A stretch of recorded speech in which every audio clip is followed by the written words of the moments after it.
स्वागत आहे तुमचं आपल्या या यूट्यूब चॅनलवर।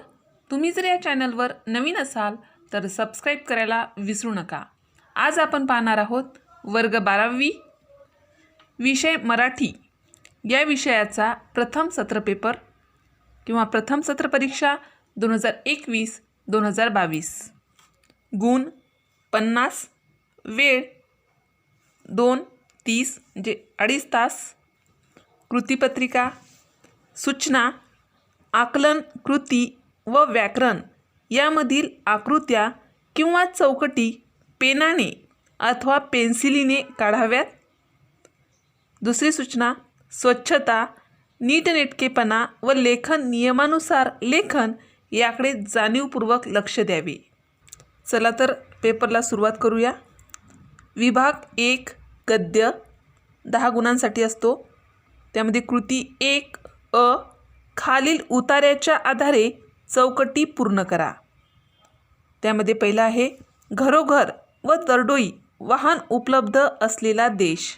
दुसरा आहे माणसांवर स्वार होणारी। या प्रश्नांसमोर 2 चौकटी दिल्या आहेत, त्यामध्ये उत्तर लिहायचं आहे। 2 गुणासाठी ही 2 विधाने आहेत, म्हणजेच एका विधानाला 1 गुण आहे।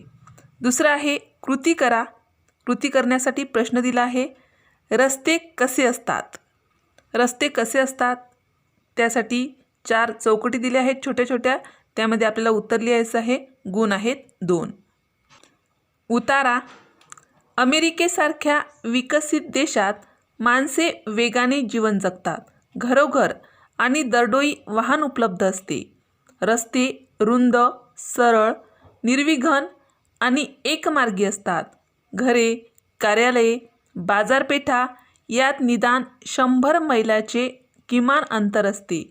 जवळच्या जवळ सगळे असे सहसा नसते। अंतरावरच्या गोष्टींशी जवळीक साधण्यासाठी दूर जावे लागते। यातून माणसात दुरावा निर्माण होतो। तो जाचदायक आणि असह्य होऊ नये म्हणून वेगाचा आश्रय घेतला जातो। वेगामुळे माणसे बेभान होतात। भान हरपले म्हणजे अस्वस्थता विरून जाते। वेगात एक बेहोशी असते। भारतीयांनी अमेरिकन जीवनशैली पत्करण्याचे कारण नाही।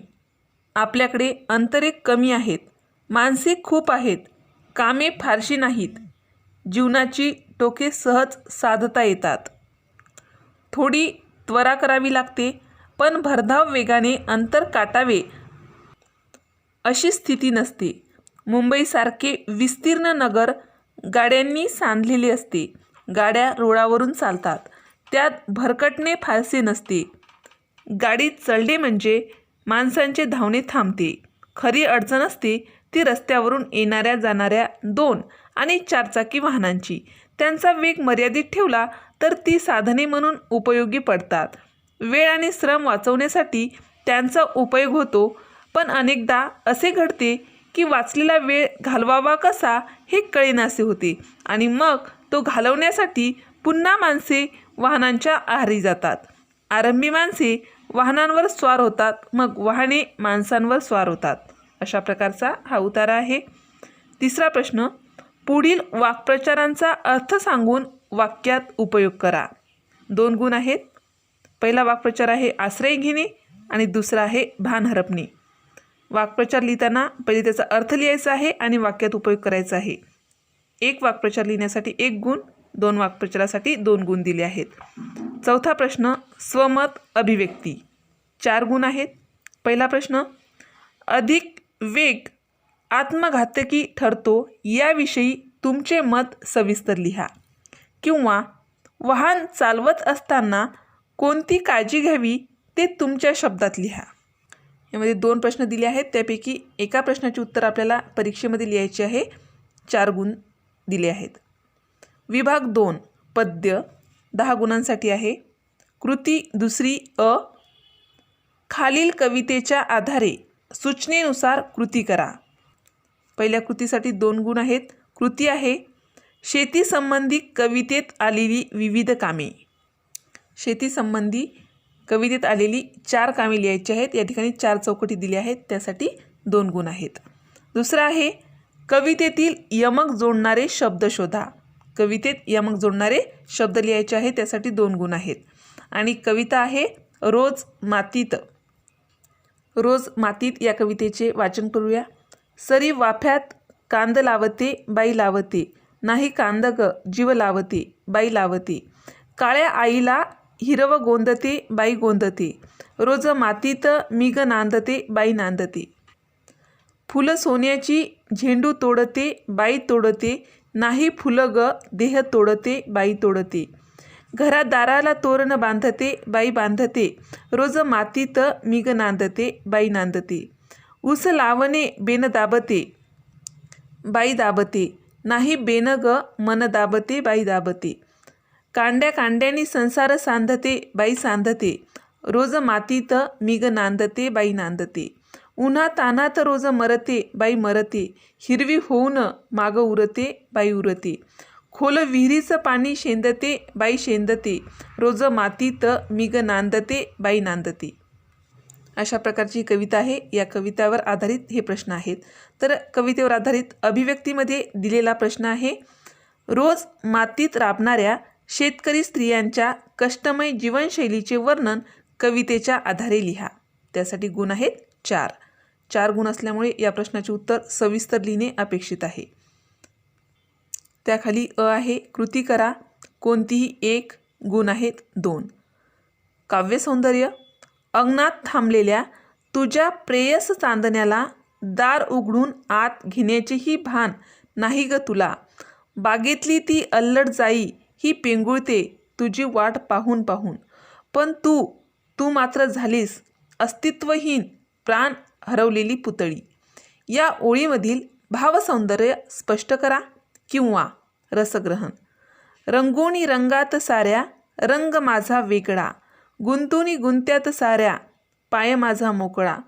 कोण जाणे कोठुनी ह्या सावल्या आल्या पुढे, मी असा की लागती ह्या सावल्यांच्याही झळा.